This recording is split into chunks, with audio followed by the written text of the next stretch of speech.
Olá pessoal, tudo bem com vocês? Bem-vindos a mais uma videoaula aqui da nossa disciplina de farmacologia.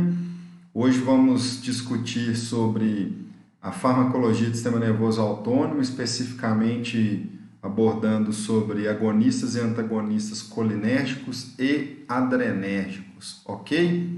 Vamos lá então para a nossa aula? Vamos começar com a farmacologia colinérgica, né? Vou colocar aqui no nosso PowerPoint para vocês, tá? Vamos começar com a farmacologia colinérgica, mas antes eu quero só fazer um apanhado aqui do que nós discutimos na última aula, né, pessoal? Toda a nossa comunicação feita pelo sistema nervoso é através da neurotransmissão, onde nós temos uma rede complexa de neurônios, né? Em rede aí, fazendo toda essa comunicação com o nosso organismo, liberando aí substâncias químicas moduladoras, chamadas de neurotransmissores, em regiões de contato, né, em regiões de interação entre neurônios e outras células do nosso organismo, chamadas sinapses, né, ok? No qual nós temos aí, então, a interação desses neurotransmissores com receptores presentes na célula pós-sináptica, ou neurônio, ou um tecido, né, ou uma fibra muscular, ok? Então, nós já discutimos em relação à neurotransmissão, por isso que nós estamos falando aqui que essa comunicação é através da neurotransmissão química, devido a essa liberação dessa molécula química chamada de neurotransmissor, que tem função modulatória, né? Então, tudo começa aí com o potencial de ação, com a abertura aí de canais de sódio voltagem dependente presente no neurônio. Esse estímulo, então, é conduzido na forma de potencial de ação, chega lá no terminal axonal, abre canal de cálcio, né? Entra cálcio e promove-se, então, o estímulo de exocitose de vesículas contendo os nossos neurotransmissores, que são liberados nas sinapses. Posteriormente, esses neurotransmissores ativam receptores presentes nas células pós-sinápticas e depois que ele modula a função que lhe cabe, deve ocorrer a desativação do neurotransmissor nas sinapses, certo? Então, isso aí nós discutimos na próxima aula. E relembrando, né, o nosso sistema nervoso autônomo, nós temos as fibras simpáticas e parasimpáticas, nos quais nós temos sistemas de modulador e receptores específicos para cada ramo, né, para cada feixe nervoso específico aí que compõe o nosso sistema nervoso autônomo. Simpático, noradrenalina e receptores adrenérgicos, e está associado ao estado de vigília e maiores atividades. E parasimpático, acetilcolina e os receptores colinérgicos, né? Receptores colinérgicos do tipo muscarínico e nicotínico, e o sistema nervoso autônomo parasimpático está associado ao estado de repouso e menor atividade, né? Receptores adrenérgicos, simpáticos, noradrenalina, são do tipo alfa e beta. Então, isso nós discutimos, tá? Aí eu pedi para vocês fazer um estudo dessa imagem aí, no qual mostra as diferentes ações do sistema nervoso autônomo simpático e parasimpático em diversos órgãos e tecidos, né? Então, a ação do sistema nervoso autônomo simpático e parasimpático é distinta, né, em diversos órgãos e tecidos, como músculo liso ciliar, né, glândula salivar, músculo liso dos alvéolos, músculo cardíaco, né? Então, é importante aí essa imagem. Então, vamos lá. Vamos para o que interessa de fato. Vamos falar da nossa farmacologia colinérgica, os fármacos que modulam a via colinérgica do sistema nervoso autônomo, então, parasimpático, tá? Bom, pessoal, vamos falar primeiro, então, dos agonistas colinérgicos. O que nós vamos falar aqui? Dos agonistas e dos antagonistas colinérgicos, né? Então, vamos falar dos agonistas colinérgicos, tá?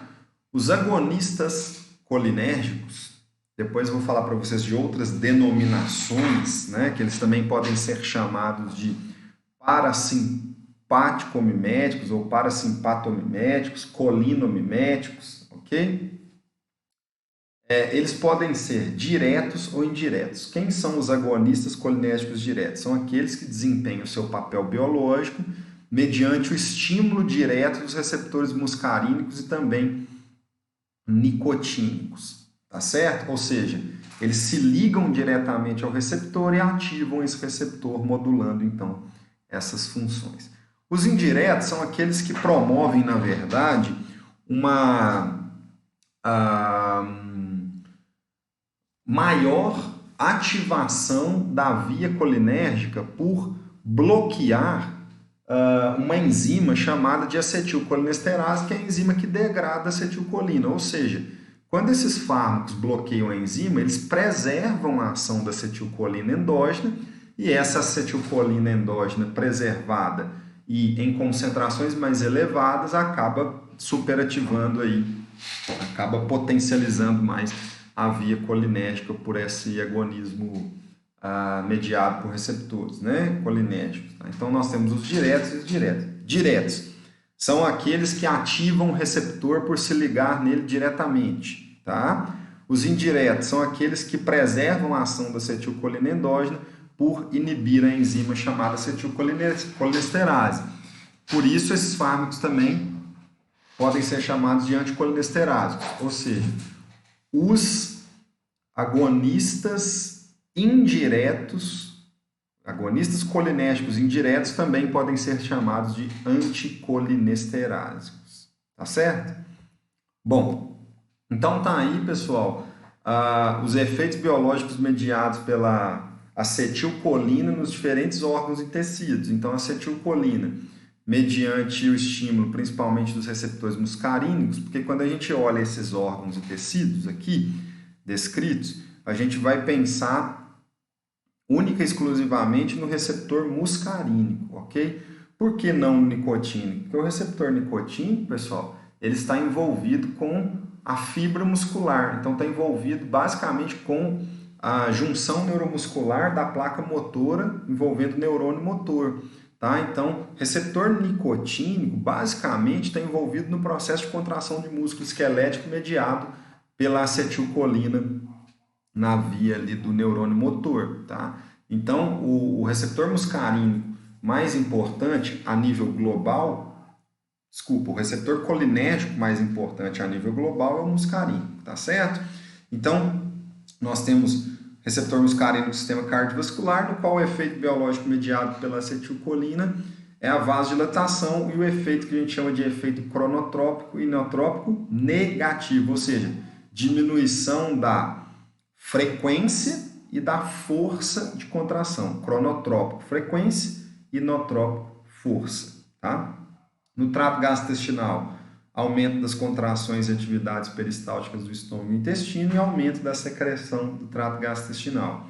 No trato geniturinário, aumenta a peristalse uretral e a pressão miccional voluntária máxima. Nos olhos, leva à miose, ou seja, contração da pupila, que é o contrário da midríase, né? Que é a dilatação.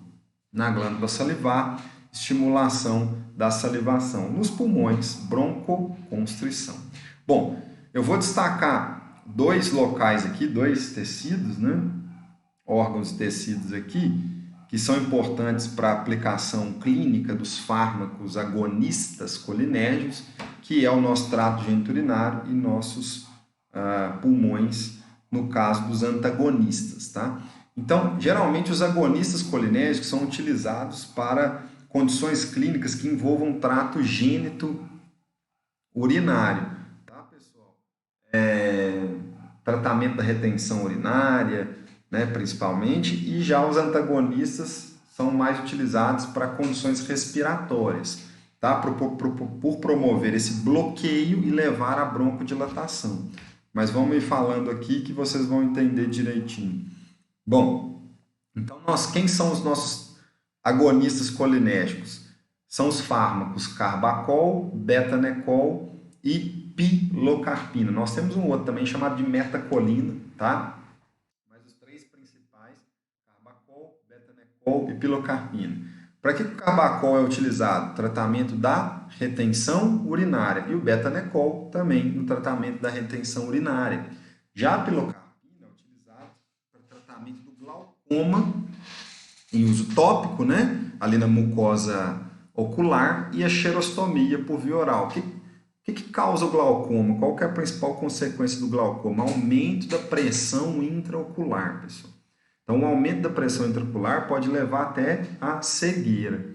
E a xerostomia? A xerostomia é aquela baixa produção de saliva, né? Então, isso interfere até na acuidade gustativa ali do indivíduo, na deglutição, etc. Né? Então, a pilocarpina é utilizada para tratar glaucoma no intuito de promover uma redução, né, da pressão intraocular, e utilizado também no tratamento da xerostomia para promover um maior estímulo de produção de saliva. Né? No caso, a xerostomia é uma condição clínica que leva a uma baixa produção de saliva, que é o contrário de cialorreia. Né?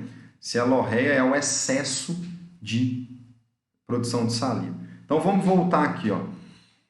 A gente viu que a acetilcolina, ela promove um aumento, lá no trato geniturinário, um aumento da peristalse uretral e da pressão miccional voluntária máxima. Então, é por isso que o Carbachol e o Betanecol, que funcionam como agonistas colinérgicos, são indicados para o tratamento da retenção urinária. Então, eles vão se ligar a receptores muscarínicos presentes ali no músculo liso do trato geniturinário e estimular o aumento da peristalse uretral e da pressão miccional voluntária máxima, fazendo com que o indivíduo tenha diurese, né? Elimine ali a urina através do ato da diurese. Tá certo, pessoal? Então, eles são fármacos que mimetizam a ação da acetilcolina.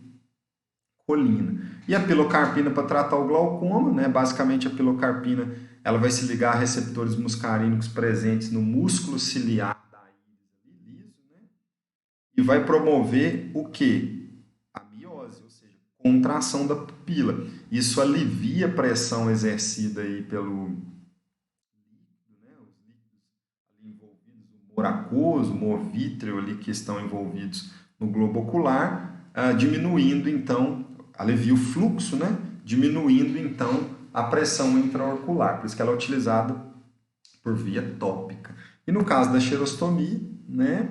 A ação da acetilcolina é estimular a salivação, então a pilocarpina também se liga ali a receptores muscarínicos presentes nas glândulas salivares, principalmente a parótida, que é a glândula salivar maior, estimulando então a maior secreção de saliva, melhorando o quadro de xerostomia. Tá? Então, como eu disse para vocês, outras denominações dos agonistas colinérgicos aí, ó, eles também podem ser chamados de colinomiméticos, parasimpatomiméticos ou simplesmente colinérgicos, né? Certo, pessoal? Beleza, então falamos aí do uso dos agonistas colinérgicos aí clínicos, né? E os antagonistas colinérgicos, tá? Como os receptores muscarínicos da acetilcolina têm uma importância clínica global maior, porque os receptores nicotínicos, na verdade, estão mais envolvidos com contração de músculo esquelético, via neurônio motor e placa motor e junção neuromuscular, nós chamamos os antagonistas colinérgicos também de antagonistas muscarínicos ou antimuscarínicos, né? Que eles são mais específicos no contexto do bloqueio dos receptores muscarínicos da acetilcolina em diversos órgãos e tecidos. Aí, tá? Outras denominações aí dos antagonistas colinérgicos, né? Antimuscarínicos ou antagonistas muscarínicos, tá? Anticolinérgicos, parasimpatolíticos ou simplesmente antagonistas colinérgicos mesmo. Tá? Então, nós temos alguns fármacos, como a atropina, a escopolamina e o ipratrópio. Nós temos também a omatropina, que é um fármaco interessante aí. Tá? A atropina, ela é o antagonista muscarínico seletivo, específico. Tá? Então, ela é muito utilizada, por exemplo, como antídoto nos casos de intoxicação por substâncias classificadas como anticolinesterásicos. Nós vamos falar sobre anticolinesterásicos, vocês vão entender mais essa questão. Então, a atropina é como se fosse um antídoto. Por quê? Porque ela é o nosso antagonista muscarínico específico, tá? Seletivo. Ok? A escopolamina, ela é um fármaco que atua como antiespasmódico, ou seja, ela evita contrações da musculatura lisa. A escopolamina é um dos ativos presentes, é o ativo, na verdade, presente no Buscopan, né, pessoal? O Buscopan, que é um fármaco aí, que é utilizado para o tratamento das cólicas, né, cólicas menstruais, né, principalmente. A escopolamina é o principal ativo do Buscopan, né? Então nós temos o Buscopan simples, que só tem escopolamina, e o Buscopan composto, que pode ter escopolamina associado com analgésicos, né? Anti-inflamatórios não esteroidais e analgésicos, como o paracetamol ou a dipirona, tá certo? Então, qual que é a lógica? Nós não vimos que lá no trato gastrointestinal, né? A acetilcolina, quando ativa os receptores muscarínicos no músculo liso, aumenta as contrações e atividade peristáltica do estômago e do intestino e também aumenta a secreção. Então, a ideia da escopolamina é bloquear esses receptores nesse local, no músculo liso, diminuindo, então, as contrações e atividade peristáltica, reduzindo, então, essa dor, né, basicamente causada pela cólica, tá? O ipratropo é um outro antagonista colinérgico importante. Ele é utilizado na síndrome do colo irritável, né, que é trato gastrointestinal também, diminuindo essa atividade peristáltica, secreção, etc. Na doença pulmonar obstrutiva crônica, que é a DPOC, bronquite e asma. Isso porque nós vimos que quando a acetilcolina ativa receptores muscarínicos a nível de músculo liso do trato respiratório, leva a broncoconstrição. Então, se eu utilizar aqui o ipratrópio, que é um antagonista colinérgico, né, principalmente antagonista muscarínico, antimuscarínico, eu bloqueio esses receptores ali no músculo liso, principalmente dos alvéolos, e levo então ao efeito contrário, né, que é a broncodilatação. Então, essa que é a ideia, ok? E a omatropina é mais utilizada como antiemético, né, para evitar o vômito, né? Então, esses são os principais antagonistas aí. Beleza, pessoal? Bom, então aí uma tabelinha mostrando os efeitos dos agentes bloqueadores muscarínicos, né, ou antimuscarínicos, ou antagonistas colinérgicos, né? Ok? Então, lá na pele, né? Se eu bloquear receptor muscarínico com os antagonistas, eu tenho inibição da sudorese e rubor, ao contrário de uma ação agonista, que é aumentar a sudorese e produzir rubor. Lá nos olhos, no músculo liso ciliar, por exemplo, cicloplegia, midríase, né, que é a dilatação da pupila, e aumento da pressão intraocular. Por isso que eu utilizo o agonista colinérgico para tratar glaucoma, né? Porque aí eu vou ter uma ação de miose, que é contração, alívio do fluxo ali do humor vítreo aquoso, diminuição da pressão arterial, né? Gastrointestinal, diminuição da salivação e secreções, redução do tônus e motilidade do trato gastrointestinal. Por isso que eu uso a escopolamina para tratar cólica, por exemplo, né? Por essa via. Urinário, retenção urinária e relaxamento do ureter, né? Por isso que eu utilizo o agonista para tratar retenção urinária, para promover o quê? Uma maior peristalse ali uretral, né?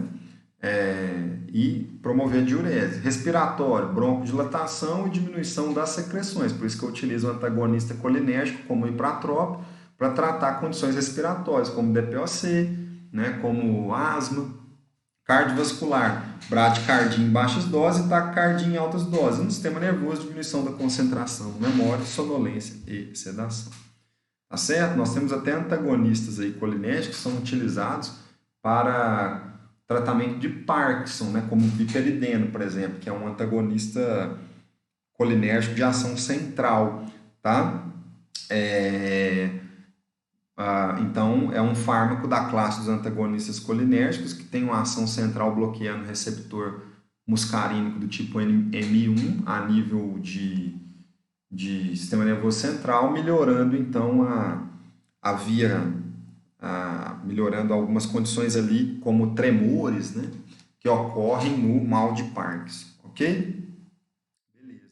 Então, principal uso aí dos antagonistas colinérgicos, dos bloqueadores muscarínicos, né, ou dos antimuscarínicos, nas condições gastrointestinais, como nas cólicas aí, né, nas cólicas abdominais, menstruais, e também nas condições respiratórias, como DPOC, bronquite e asma. Gastrointestinal, síndrome do colo irritável, né, e cólicas aí abdominais, espasmos abdominais e menstruais, e nas doenças respiratórias, tá certo? Ok, pessoal, então nós temos aqui outros representantes, né? Aqui eu vou fazer uma proposta para vocês aqui, vamos trocar aqui. Ao invés de chamarmos de antagonistas nicotínicos, nós vamos colocar aqui colinérgicos. Opa, deixa eu mudar aqui a colinérgicos nicotínicos. Por quê? Porque são fármacos que desempenham a sua ação não somente por bloquear o receptor nicotínico, né?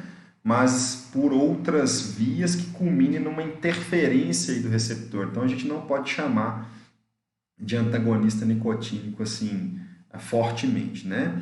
Então, esses colinérgicos nicotínicos, pessoal, ou seja, fármacos que atuam a nível de receptor nicotínico, e o principal receptor nicotínico que eles atuam aqui são os receptores nicotínicos do tipo NM, ou seja, esse M vem de muscular, né? Então é o receptor nicotínico envolvido aí na junção neuromuscular da placa motora, né, da fibra muscular, que é a unidade funcional da fibra muscular, ok?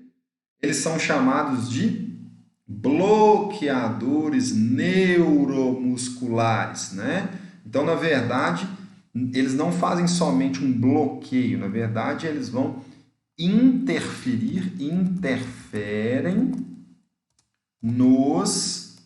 na dinâmica, né, dos receptores nicotínicos do tipo NM presentes lá na junção neuromuscular da placa motora da musculatura esquelética. Quais são os usos clínicos, então, desses fármacos, pessoal? Indução do bloqueio neuromuscular, né, que pode ser não despolarizante ou despolarizante, vou falar para vocês daqui a pouco, tá? Durante os procedimentos cirúrgicos, ou seja, relaxar a musculatura mesmo por essa interferência na placa motora, na junção neuromuscular da placa motora, por alterar a funcionalidade dos receptores nicotínicos ali, para facilitar aí as incisões cirúrgicas, uma intubação com tubo endotraqueal, enfim, né? Por quê? Porque esses fármacos, ao atuar nesse local, vão produzir o que a gente chama de paralisia flácida, relaxamento total da musculatura, né? Semelhante ao que ocorre em uma condição clínica chamada de miastenia, né? Graves, tá? Bom, então nós temos aí alguns fármacos, a tubocurarino, atracuro, mivacuro, rocurônio, vancurônio, pecurônio e succinilcolina. Olha que interessante, nós temos uma substância chamada de curare, né? A curare, ela é uma substância aí que é extraída de plantas de origem indígena, né? Planta presente aí na nossa Mata Atlântica, né? Na Amazônia, nos quais os índios conseguem pegar essa planta, fazer um macerado dela e embeber a ponta das flechas com esse macerado dessa planta que contém essa substância chamada de curare.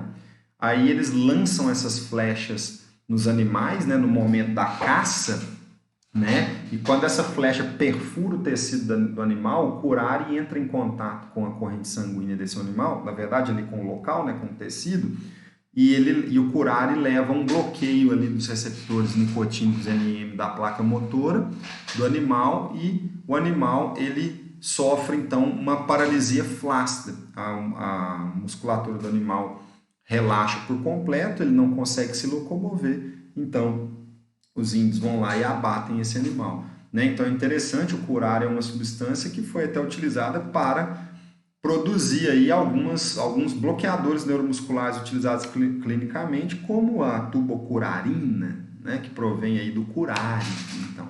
Beleza? Isso é só uma curiosidade aí, viu, pessoal? Bom, então os bloqueadores neuromusculares eles podem ser não competitivos ou despolarizantes, né, quando eles promovem uma alteração de receptor nicotínico que levam à despolarização da membrana plasmática da fibra muscular, aí eles vão ter uma ação semelhante à da acetilcolina, né, ok? Então eles não bloqueiam de fato, né, o receptor, mas eles funcionam nas bases da acetilcolina para promover essa despolarização. Succinilmetone, ele é um fármaco aí representante desse subgrupo. E os competitivos ou não despolarizantes. Aí esses competitivos, sim, aí eles bloqueiam o receptor nicotínico NM da placa motora, né? Como o atracuro, o pancurônio, o vecurônio, a tubocurarina, né? Okay? O próprio curare, que é a substância que eu falei para vocês, tá certo, pessoal? Então tá aí a classificação. Bom, aí nós temos também os anticolinérgicos de ação central, que eu acabei de falar para vocês aí, falei há pouco tempo, como o biperideno, por exemplo, e o triexfenidil, que são fármacos que bloqueiam receptores muscarínicos do tipo M1 a nível do sistema nervoso central e são utilizados aí para o tratamento do mal de Parkinson, por exemplo, né? Então eles conseguem, através de bloquear essa via colinérgica, controlar aí os sinais e sintomas clínicos como tremor, rigidez, a bradicinesia ou a cinesia e aliviar essas reações extrapiramidais aí provocadas por outros tipos de fármacos que esses pacientes com mal de Parkinson fazem uso aí, que são antipsicóticos, né? Que tem muitos efeitos adversos. Tá certo, pessoal? Bom, vamos parar por aqui, né? Porque a nossa aula já está um pouquinho extensa, né? Nós vamos voltar aí em uma próxima videoaula para continuar discutindo sobre os anticolinesterásicos, né? Vou falar um pouquinho aí para vocês da ação da toxina botulínica, que atua em via colinérgica ali do neurônio motor, né? E depois nós iremos falar, obviamente, dos fármacos que atuam no sistema nervoso autônomo através da modulação simpática, né? Os adrenérgicos, tá? Os agonistas e os antagonistas adrenérgicos. Tá certo, pessoal? Espero que vocês tenham aproveitado essa aula. Né? Bons estudos, acessem o nosso material e até uma próxima videoaula. Tchau!